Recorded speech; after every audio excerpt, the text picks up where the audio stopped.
Welcome back students.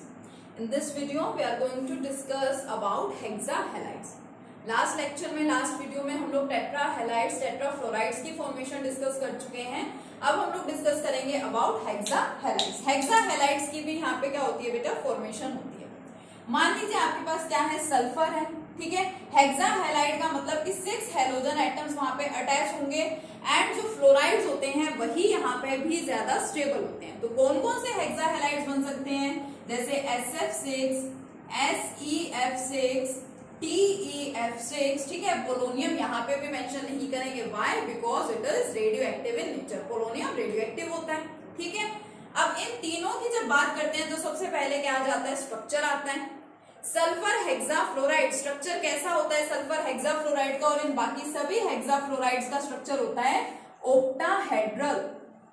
जैसे हम लोगों ने टेट्राहैलाइड्स के स्ट्रक्चर डिस्कस किए थे, इसी तरीके से हम लोग हेक्साहैलाइड्स के स्ट्रक्चर की भी बात करते हैं, ठीक है. तो हेक्साहैलाइड्स कैसे बनाते हैं, ये आपका सेंट्रल एटम, 6 आपको हेलोजन्स यहाँ पे अटैच करके दिखाने हैं. सो 1 2 3 4 5 and 6. First fluorine, second fluorine, third, fourth, fifth and 6. इसी तरह से नेक्स्ट अगर दिखाना चाहे सेलेनियम हेक्साफ्लोराइड तो इसकी जगह सेलेनियम हो जाएगा. टेलुरियम हेक्साफ्लोराइड तो आप सल्फर की जगह क्या लिख देंगे, टेलुरियम लिख देंगे. बाकी शेप इसकी यही रहने वाली है, ऑक्टाहेड्रल.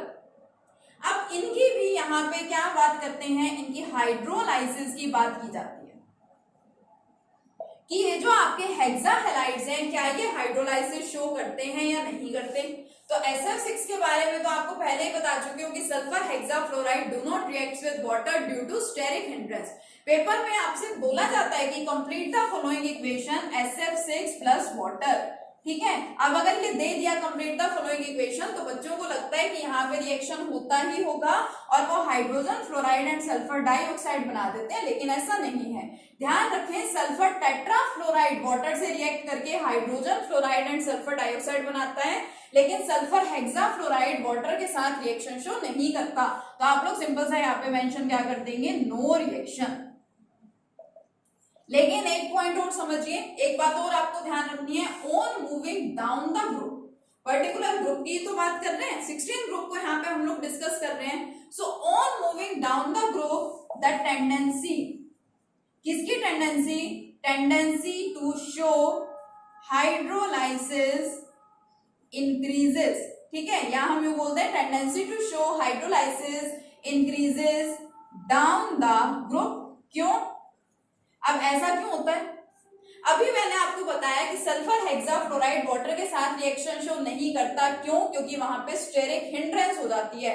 हिंड्रेंस का मतलब एक दूसरे के क्लोज बहुत सारे एटम्स का या पार्टिकल्स का प्रेजेंट होना. लेकिन हमें ये भी पता है on moving down the group the size of the central atom increases. अब मान लो सल्फर का साइज तो है इतना और इतने से साइज के साथ 1 2 3 4 5 एंड 6 फ्लोरीन एटम्स अटैच हैं. तो देखिए 6 फ्लोरीन एटम एक दूसरे के कितने क्लोज रहेंगे, बहुत ज्यादा वो एटम्स एक दूसरे के क्लोज रहते हैं, तो हम लोग बोलते हैं यहाँ पे हिंड्रेंस हो गई. अब अगर मान लो साइज बढ़ गया, अगर हम लोग नेक्स्ट एलिमेंट की बात करें तो नेक्स्ट एलिमेंट का साइज थोड़ा सा बड़ा होगा. ये सल्फर है आपका और ये कौन है, सेलेनियम है. अब यहाँ पे अगर आप लोग 6 फ्लोरीन एटम्स को अरेंज करना चाहें, अटैच करना चाहें, तो देखिए कैसे होंगे, 1 2 3 4 5 एंड 6 एटम्स एक दूसरे से थोड़े दूर दूर हो गए. अब जब दूर दूर हो गए यानी इनमें इतनी ज्यादा हिंड्रेंस नहीं है, रिपल्शन नहीं होगी. क्यों, क्योंकि एटम्स में इलेक्ट्रॉन्स ही तो प्रेजेंट है. इलेक्ट्रॉन्स पे सिमिलर चार्ज होता है और सिमिलर चार्जेस में आपस में रिपल्शन होती है. लेकिन यहाँ पे एटम्स एक दूसरे से थोड़े दूर दूर हो गए, हिंड्रेंस यहाँ पे कम हो गई, इसलिए यहाँ पे रिपल्शन भी कम होगी. और फिर ये जो सेलेनियम का हेक्साफ्लोराइड होता है, सेलेनियम हेक्साफ्लोराइड वाटर के साथ रिएक्शन शो कर देता है. नेक्स्ट मेंबर की बात करें टेलुरियम की, तो टेलुरियम का साइज तो और भी बड़ा होता है.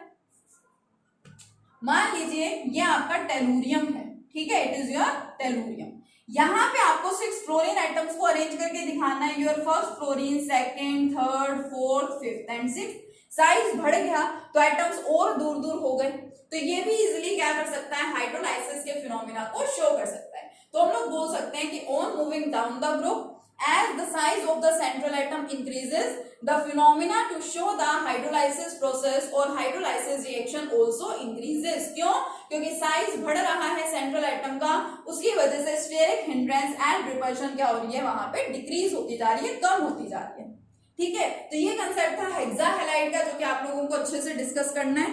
एंड टेट्राहेलाइड्स एंड हेक्साहेलाइड्स के साथ यहाँ पे 16 ग्रुप के एलिमेंट्स दो और टाइप के हेलाइड्स की फॉर्मेशन भी शो करते हैं, डाईहेलाइड्स एंड मोनोहेलाइड्स। उनके बारे में भी कुछ बहुत ज्यादा आपको स्टडी नहीं करना होता, एक छोटा सा कंसेप्ट है, उसे मैं आपको बता रही हूँ।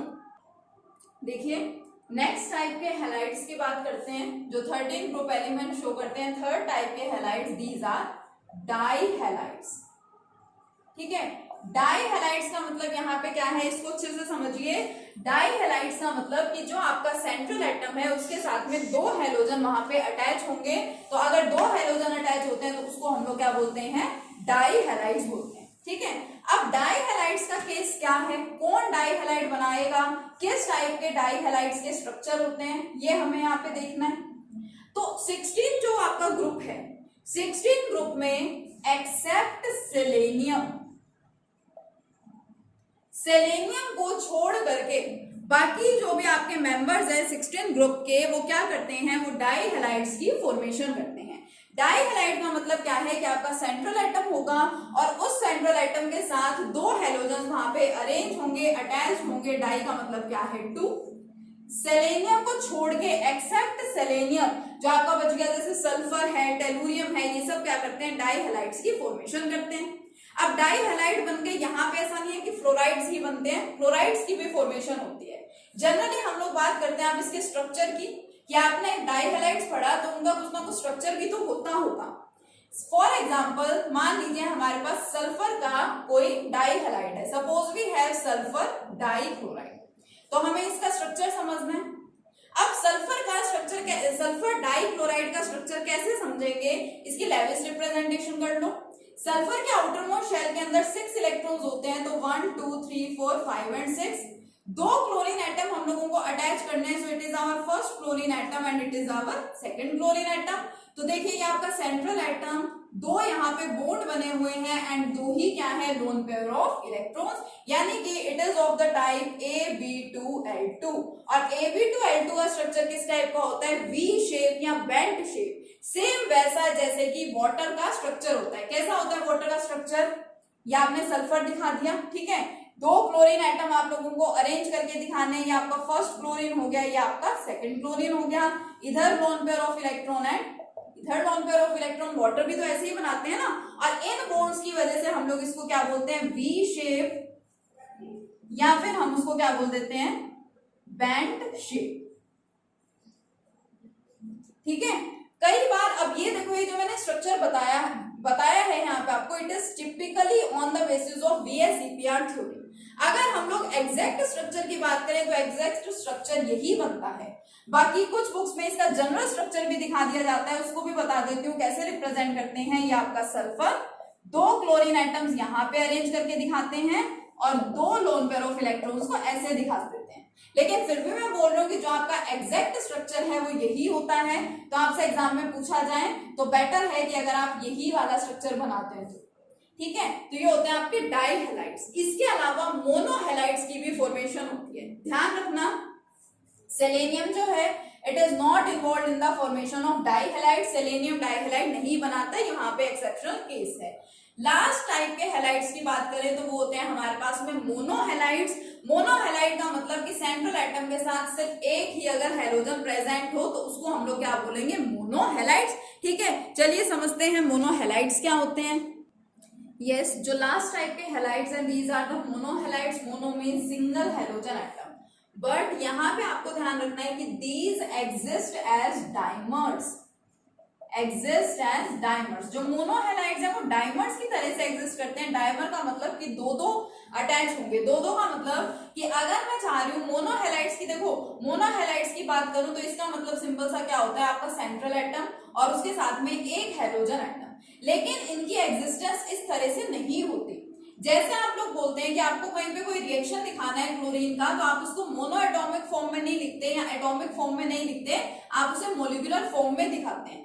इसी तरह से जो आपके मोनोहैलाइड्स हैं, दीज एग्जिस्ट एज डायमर्स, उनको डायमर्स की तरह से लिखा जाता है। कैसे? अब अगर इसको मुझे मेंशन करना है तो मैं SCl2 नहीं लिखूंगी, उसकी जगह मैं इसको कैसे रिप्रेजेंट करूंगी? देखिए S2Cl2, यानी कि मैंने यहाँ पे डायमर दिखा दिया है, ठीक है, और Se2Cl2 इस तरह से एटसेट्रा, ठीक है। ऐसे आप लोग क्या कर सकते हैं? मोनोहैलाइड्स को दिखा सकते हैं, लेकिन ये डायमर्स की फॉर्म में एग्जिस्ट करेंगे, इस पॉइंट का आपको ध्यान रखना है। इनका स्ट्रक्चर कैसा होता है? इनका स्ट्रक्चर होता है same as that of hydrogen peroxide. जैसे आप लोग हाइड्रोजन परऑक्साइड H2O2 का स्ट्रक्चर स्टडी करते हैं, वैसा ही स्ट्रक्चर होता है इनका। कैसे? देखिए, 2 सल्फर एटम या 2 सेलेनियम एटम ऐसे अटैच्ड होते हैं, और इनके साथ में ये आपका फर्स्ट क्लोरीन और ये आपका second chlorine. It is the structure of this, ठीक है, जिसको आप लोग ओपन बुक लाइक या बुक शेप्ड स्ट्रक्चर भी आप उसको बोला करते थे। तो ये आपका स्ट्रक्चर है। सेकंड पॉइंट, जो मोनोहैलाइड्स होते हैं ये आपके डिसप्रोपोर्शनेशन रिएक्शंस को शो करते हैं। कौन से रिएक्शन शो करते हैं? दे शो डिसप्रोपोर्शनेशन रिएक्शन। अब ये आपके डिसप्रोपोर्शनेशन रिएक्शन क्या होते हैं? ये आप लोग रेडॉक्स रिएक्शंस में पढ़ चुके हैं। क्या होता है इनका मतलब कि आपके पास कोई भी यहाँ पे मोनोहैलाइड है, suppose I am taking here SeCl2, ये डिसप्रोपोर्शनेशन रिएक्शन शो करता है। डिसप्रोपोर्शनेशन रिएक्शन का मतलब कि ऐसा रिएक्शन जिसके अंदर एक ही पर्टिकुलर एलिमेंट का ऑक्सीडेशन भी हो रहा हो और उसी पर्टिकुलर एलिमेंट का रिडक्शन भी हो रहा हो, उस टाइप के रिएक्शंस को आप लोग बोलते हैं डिसप्रोपोर्शनेशन रिएक्शंस। तो जितने भी आपके मोनोहैलाइड्स होते हैं दे शो डिसप्रोपोर्शनेशन रिएक्शन। कैसे? सपोज मैंने यहाँ पे इसका एग्जांपल ले लिया है Sc2Cl2 का। अब जब ये डिसप्रोपोर्शनेशन रिएक्शन शो कराता है तो देखिए बनता क्या है?